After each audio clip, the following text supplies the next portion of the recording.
ಒಲವಿನ ಸಹೋದರ ಸಹೋದರಿಯರೇ, ಈ ದಿನದ ಚಿಂತನೆಗೆ ತಮಗೆಲ್ಲರಿಗೂ ಸ್ವಾಗತ.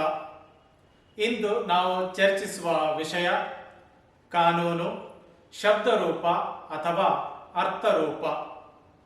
ಈ ಒಂದು ಪ್ರಶ್ನೆಯನ್ನ ನಾವು ಅವಲೋಕಿಸಲು ಎರಡು ರೀತಿಯ ಸಂದರ್ಭಗಳನ್ನು ತಮ್ಮ ಮುಂದೆ ವಿವರಿಸಿ ಹೇಳಲು ನಾನು ಪ್ರಯತ್ನಿಸುತ್ತೇನೆ. ಅದು ಏನೆಂದರೆ ಬಾಂಧವ್ಯ, ಇನ್ನೊಂದು ನಾವು ನೋಡುವ ದೃಷ್ಟಿಕೋನ. ಈ ಬಾಂಧವ್ಯ ಮತ್ತು ನಾವು ನೋಡುವ ದೃಷ್ಟಿಕೋನವನ್ನು ನಾವು ಮೂರು ರೀತಿಯ ಸನ್ನಿವೇಶಗಳಲ್ಲಿ ಅದನ್ನು ಅರ್ಥೈಸಿಕೊಳ್ಳಬಹುದು. ಮೊದಲನೆಯದು ಏನೆಂದರೆ ಈದನ್ ತೋಟದಲ್ಲಿ ಮತ್ತು ಸೀನಾಯಿ ಬೆಟ್ಟದ ಅಡಿಯಲ್ಲಿ ಆಗುವಂತಹ ದೃಶ್ಯಗಳು.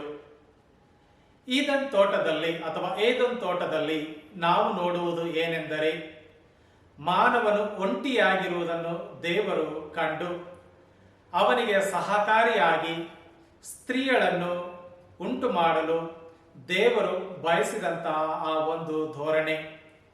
ಅದೇ ರೀತಿ ಆದಾಮನು ತಾನು ಸ್ತ್ರೀಯನ್ನು ನೋಡಿದಾಗ ಇದು ನನ್ನೆಲುಬಿನ ಎಲುಬು ಮತ್ತು ನನ್ನೊಡಲಿನ ಒಡಲು ಎಂಬ ಮನವರಿಕೆಯನ್ನು ಅರ್ಥೈಸಿಕೊಳ್ಳುತ್ತಾನೆ.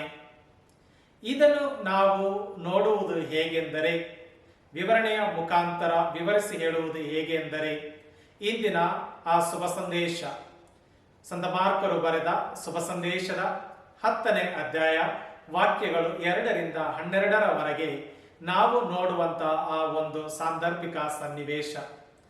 ಅಲ್ಲಿ ಫರಿಸಾಯರು ಯೇಸುವನ್ನು ತೊಂದರೆಗೆ ಸಿಕ್ಕಿ ಹಾಕಿಸಲು ಒಂದು ಪ್ರಶ್ನೆಯನ್ನು ಕೇಳುತ್ತಾರೆ. ಮೋಶೆಯು ವಿಧಿಸಿದಂತಹ ಆ ಒಂದು ನಿಯಮ ಅಥವಾ ಕಾನೂನು, ಆ ಕಾನೂನು ಒಬ್ಬ ವ್ಯಭಿಚಾರಿಯಾದರೆ ಅಥವಾ ಒಬ್ಬ ಸ್ತ್ರೀ ವ್ಯಭಿಚಾರಿಯಾಗಿದ್ದರೆ ಆಕೆಯನ್ನು ಆತ ವಿಚ್ಛೇದಿಸಬಹುದು ಎಂದು ಮೋಶೆಯ ವಿಧಿಯಲ್ಲಿ ನಾವು ನೋಡುತ್ತೇವೆ ಎಂಬ ಒಂದು ಪ್ರಶ್ನೆಯನ್ನ ಯೇಸುವಿನ ಮುಂದೆ ಹಾಕುವಾಗ ಅಥವಾ ಪ್ರಶ್ನೆಯನ್ನ ಯೇಸುವಿನ ಮುಂದೆ ಕೊಟ್ಟಾಗ ದೇವರು ಅಥವಾ ಯೇಸುವು ಮೋಶೆಯು ವಿಧಿಸಿದಂತಹ ಆ ನಿಯಮವನ್ನ ಅವರ ಬಾಯಿಂದಲೇ ಹೇಳುವಂತೆ ಮಾಡುತ್ತಾರೆ. ಅದೇನೆಂದರೆ, ಒಬ್ಬರು ವ್ಯಭಿಚಾರಿ ಆದಾಗ ಮೋಶೆಯು ವಿಧಿಸಿದಂತ ಆ ಒಂದು ಪತ್ರವನ್ನ ಅಥವಾ ನಿಯಮದ ಮುಖಾಂತರ ಆ ಒಂದು ಧೋರಣೆಯನ್ನ ಅವರು ತಿಳಿಸಿ ಹೇಳುವಾಗ ಪ್ರಭು ಯೇಸು ಮುಂದುವರಿಸಿ ಹೇಳುತ್ತಾರೆ.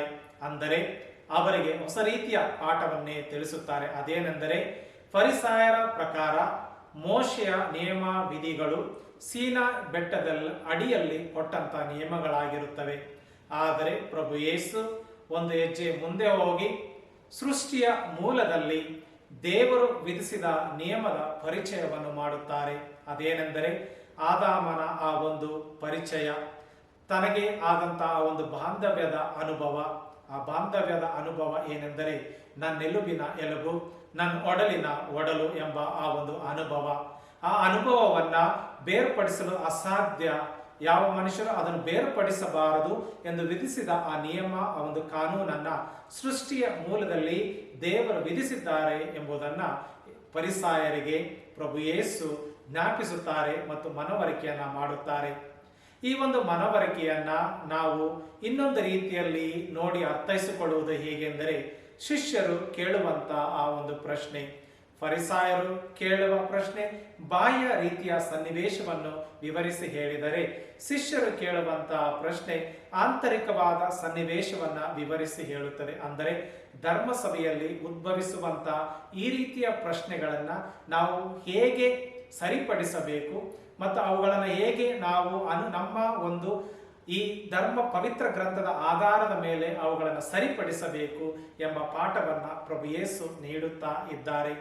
ಆದ್ದರಿಂದ ಪ್ರಿಯರೇ, ನಮಗೆ ಪ್ರಶ್ನೆಯನ್ನು ಉದ್ಭವಿಸುವಾಗ ನಾವು ನೋಡುವ ಆ ದೃಷ್ಟಿಕೋನವು, ಅದೇ ರೀತಿ ನಾವು ಬಯಸುವ ಬಾಂಧವ್ಯವು, ನಮ್ಮಲ್ಲಿರುವ ಆ ಅನುಬಂಧ ಸೃಷ್ಟಿಯ ಮೂಲದಲ್ಲಿ ದೇವರು ಒದಗಿಸಿದಂತ ಆ ಪಾಠದ ಆಧಾರದ ಮೇಲೆ ಇರಬೇಕು. ಅದೇನೆಂದರೆ ದೇವರು ವಿಧಿಸಿದ್ದನ್ನ ಮನುಷ್ಯನು ಎಂದಿಗೂ ಬೇರ್ಪಡಿಸಬಾರದು ಎಂಬ ಆ ಒಂದು ಅರ್ಥವನ್ನ ಪ್ರಭು ಯೇಸು ಶಿಷ್ಯರಿಗೆ ಹೇಳುತ್ತಾ ವಿವರಿಸುತ್ತಾರೆ.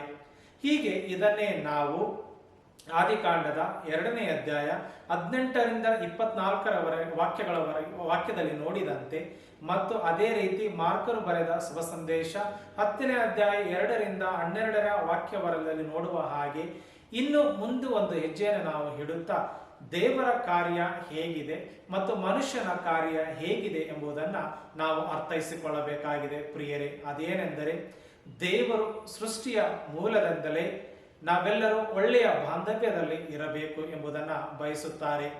ಈ ದೇವರ ಕಾರ್ಯವನ್ನ ಪ್ರಭು ಯೇಸುವಿನ ಮುಖಾಂತರ ಇಂದಿನ ಇಬ್ರಿಯರಿಗೆ ಪತ್ರದಲ್ಲಿ ನಾವು ನೋಡುತ್ತಾ ಇದ್ದೇವೆ. ಅದೇನು ದೇವರ ಕಾರ್ಯ ಎಂಬುದನ್ನು ಯೇಸುವಿನ ಜೀವನದ ಚರಿತ್ರೆಯ ಮುಖಾಂತರ ನಾವು ಅದನ್ನು ನೋಡಿ ಕಲಿಯಬೇಕಾಗಿದೆ.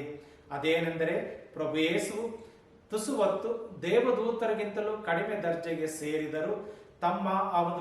ತಮ್ಮ ಒಂದು ಆ ಯಾತನೆಯಿಂದ ನಮ್ಮೆಲ್ಲರಿಗೆ ರಕ್ಷಣೆಯನ್ನು ತಂದುಕೊಟ್ಟಿದ್ದಾರೆ ಮತ್ತು ಅದೇ ರೀತಿ ಅವರ ಸಾವನ್ನು ಜಯಿಸಿದ್ದಾರೆ ಎಂಬುದನ್ನು ನಾವು ಇಂದಿನ ಆ ಇಬ್ರಿಯರಿಗೆ ಬರೆದ ಪತ್ರದಲ್ಲಿ ನೋಡುತ್ತಾ ಇದ್ದೇವೆ. ಇಲ್ಲಿ ಮನುಷ್ಯನ ಕಾರ್ಯಗಳು ಹೇಗೆಂದರೆ, ಮನುಷ್ಯನ ದೃಷ್ಟಿಕೋನ ಹೇಗೆಂದರೆ, ಈ ಒಂದು ಆಳ್ವಿಕೆಯಲ್ಲಿ, ಇಹದ ಆಳ್ವಿಕೆಯಲ್ಲಿ ಒಬ್ಬ ಅರಸನ ಆಳ್ವಿಕೆ ಅವನ ಮರಣದೊಂದಿಗೆ ಮುಕ್ತಾಯಗೊಳ್ಳುತ್ತದೆ. ಆದರೆ ಯೇಸುವಿನ ಆಳ್ವಿಕೆ ಅವರ ಮರಣದಿಂದಲೇ ಪ್ರಾರಂಭವಾಗುತ್ತದೆ ಎಂಬುದನ್ನು ಇಬ್ರಿಯರಿಗೆ ಪತ್ರದಲ್ಲಿ ನಾವು ನೋಡುತ್ತೇವೆ. ಈ ಇಬ್ರಿಯರಿಗೆ ಬರೆದ ಪತ್ರದಲ್ಲಿ ನಾವು ಇನ್ನೊಂದು ಬಾಂಧವ್ಯವನ್ನು ಕೂಡ ನಾವು ನೋಡುತ್ತಾ ಇದ್ದೇವೆ. ಅದೇನೆಂದರೆ, ದೇವರ ಸ್ವರೂಪದಲ್ಲಿ ಇರುವ ದೇವರ ಮಗನಾದ ಪ್ರಭು ಯೇಸು ತಮ್ಮ ಮರಣದ ಮುಖಾಂತರ ನಮ್ಮೆಲ್ಲರಿಗೂ ಒಂದು ರಕ್ಷಣೆಯನ್ನು ತಂದು ನೀಡಿದ್ದಾರೆ ಮತ್ತು ನಮಗೆ ಮೋಕ್ಷೆಯ ಭಾಗ್ಯವನ್ನು ದಯಪಾಲಿಸಿದ್ದಾರೆ ಮತ್ತು ನಮ್ಮನ್ನು ತಮ್ಮ ಸಹೋದರ ಸಹೋದರಿಯರೆಂದು ಕರೆಯಲು ಇಚ್ಛಿಸಿದ್ದಾರೆ. ಕಾರಣ ಈ ಒಂದು ಇಚ್ಛೆಗೆ ಯಾವುದೇ ರೀತಿಯ ಅವರ ನಾಚಿಕೆ ಇಲ್ಲ ಎಂಬ ಮನೋಭಾವನೆಯನ್ನ ಈ ಒಂದು ಇಬ್ರಿಯರಿಗೆ ಬರೆದ ಪತ್ರ ನಮಗೆ ತೋರಿಸಿಕೊಡುತ್ತದೆ. ಕಾರಣ ತಮ್ಮ ಯಾತನೆಯಿಂದ ಪಾಡು ಮರಣದಿಂದ ಈ ಲೋಕವನ್ನೇ ಜಯಿಸಿ ನಮ್ಮೆಲ್ಲರನ್ನ ತನ್ನ ಸತ್ಸಂಬಂಧರನ್ನಾಗಿ ಮಾಡಿಸಿಕೊಂಡಿದ್ದಾರೆ ಪ್ರಭು ಯೇಸು. ಆದುದರಿಂದ ಈ ಕಾನೂನಿನ ಅಕ್ಷರೂಪ ಅಥವಾ ಅರ್ಥರೂಪ ಇವುಗಳನ್ನು ನಾವು ಅನುಭವಿಸುವಾಗ ಅಥವಾ ಇವುಗಳನ್ನು ನಾವು ನೋಡುವಾಗ ನಮ್ಮ ದೃಷ್ಟಿಕೋನವು ಯಾವಾಗಲೂ ದೇವರ ಕಾರ್ಯದಿಂದ ದೈವಿಕ ಶಕ್ತಿಯಿಂದ ತುಂಬಿಕೊಂಡಿರಬೇಕು ವಿನಃ ನಮ್ಮ ಒಂದು ಕಾರ್ಯಗಳಿಂದ ಅಥವಾ ನಮ್ಮ ಒಂದು ಶಕ್ತಿಗೆ ಸೀಮಿತವಾಗಿರಬಾರದು ಎಂಬುದನ್ನು ಪ್ರಭು ಯೇಸುವಿನ ಮುಖಾಂತರ ಇಂದು ನಾವು ಇಬ್ರಿಯರಿಗೆ ಪತ್ರದಲ್ಲಿ ನೋಡುತ್ತಾ ಇದ್ದೇವೆ. ಆದ್ದರಿಂದ ಪ್ರಿಯರೇ, ಇಂದಿನ ಎಲ್ಲ ವಾಚನಗಳು ಈ 27ನೆಯ ಭಾನುವಾರದಂದು ನಾವು ನೋಡುವ ಹಾಗೆ ನಮಗೆ ತಿಳಿಸುವುದು ನಮ್ಮ ದೃಷ್ಟಿಕೋನ ಯಾವಾಗಲೂ ಅರ್ಥಪೂರ್ವಕವಾಗಿರಬೇಕು. ಅಂದರೆ ಅರ್ಥ ರೂಪದಿಂದ ಕೂಡಿಕೊಂಡಿರಬೇಕು. ಬರೀ ನಾವು ಕಾನೂನಿನ ನಿಯಮಗಳನ್ನು ಅಕ್ಷರಾಂಶ ಅವುಗಳನ್ನು ಪಾಲಿಸುವಾಗ ನಾವು ದೇವರು ದಯಪಾಲಿಸಿದ ಆ ಅನುಬಂಧ ಬಾಂಧವ್ಯವನ್ನು ಕೆಲವೊಮ್ಮೆ ಕಳೆದುಕೊಂಡು ಹೋಗಬಹುದು. ಆದುದರಿಂದ ನಾವೆಲ್ಲರೂ ಯೇಸುವಿನ ಆ ಒಂದು ಮಾರ್ಗದರ್ಶನದಲ್ಲಿ ಅವರು ಹೇಗೆ ದೇವರು ವಿಧಿಸಿದ್ದನ್ನು ಇನ್ನೊಬ್ಬರಿಗೆ ಜ್ಞಾಪಕ ಮಾಡಿದರೋ, ಹೇಗೆ ತಮ್ಮ ಶಿಷ್ಯರಿಗೆ ಮನವರಿಕೆಯನ್ನು ಮಾಡುತ್ತಾ ಫರಿಸಾಯರಿಗೆ ಅವರ ಧೋರಣೆ ತಪ್ಪಿತಸ್ಥವಾದದೆಂದು ತೋರಿಸಿಕೊಟ್ಟರು, ಅದೇ ರೀತಿ ನಾವು ಕೂಡ ನಾವು ತಪ್ಪಿತಸ್ಥರಾದಾಗ ನಮಗೆ ಯಾವುದೇ ರೀತಿಯ ಅಥವಾ ನಮ್ಮ ಒಂದು ಕಾರ್ಯವೈಖರಿಯ ಆಧಾರದ ಮೇಲೆ ನಮ್ಮ ದೃಷ್ಟಿಕೋನವನ್ನು ನಾವು ಮಾರ್ಪಡಿಸಿದರೆ ನಾವು ಅದನ್ನು ಬದಲಾಯಿಸಿ ಪ್ರಭು ಯೇಸುವಿನ ಮಾರ್ಗದರ್ಶನದ ಮುಖಾಂತರ ನಾವು ಅದನ್ನು ಪರಿವರ್ತಿಸಿದಾಗ ಎಲ್ಲ ಕಾನೂನುಗಳಲ್ಲಿ ಆ ದೇವರು ದಯಪಾಲಿಸುವಂತಹ ಅನುಕಂಪದ ಅನುಬಂಧದ ಒಂದು ರೂಪವನ್ನು ನಮಗೆ ನೋಡಲು ಸಾಧ್ಯವಾಗುತ್ತದೆ ಎಂದು ಇಂದಿನ ಎಲ್ಲ ವಾಚನಗಳು ನಮಗೆ ತಿಳಿಸುತ್ತಾ ಇವೆ.